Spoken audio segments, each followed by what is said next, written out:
Hello all, I am Carmen Azzopardi from Malta and I am going to read the first part of Book 1. Then I will share my own thoughts inspired by the passage. This question has been occupying me and I would like us to discuss it. Do you think that you and I started life as ideas, striking and bouncing around in space? Look at that backpack over there, enjoying the ride on that back, feeling content that it has come to be, pampered and cherished, journeying on the back. Look at that shoe and that coat and that shirt, all under moving mannequins, going up the escalator on a free ride, just as they are, just as conceived. Human beings, idea bearers, human beings, models of ideas, modeling ideas. Look at that house and that hat and that hut. They are beings, just as they are. Do you think ideas choose targets to strike, or could it be that it is the targets which choose and target the ideas? Or are ideas striking indiscriminately and randomly and hitting targets by chance?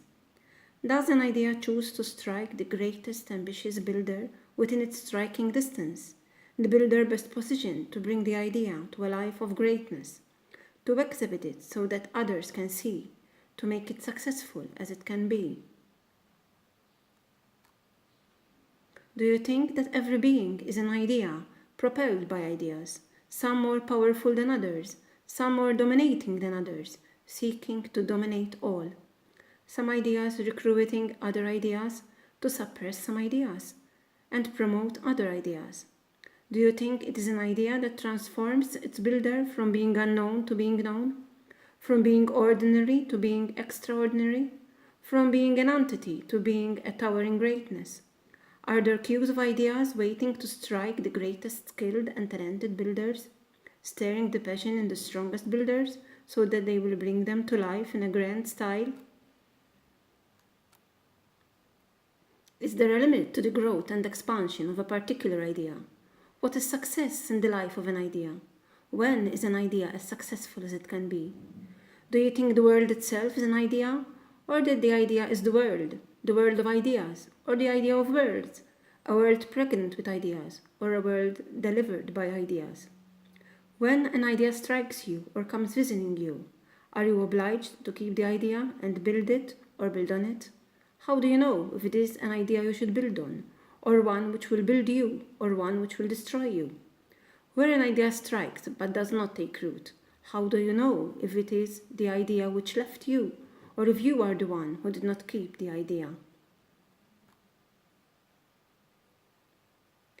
I relate this passage to the idea of inclusive education, as my work as a learning support assistant in a primary school has given me the opportunity to reflect on the idea of inclusion in education. Is the idea of inclusion as successful as it can be? Is it an idea that I should build on? Did I choose this idea, or did this idea choose me to bring it to life and spread the true meaning of inclusion?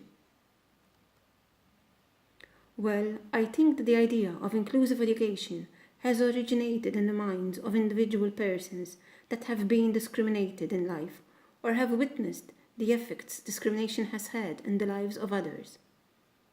These individuals have put forward the idea that every person has the right to an inclusive learning experience, irrespective of ability, disability, race, religion, gender, sexual orientation, and so on.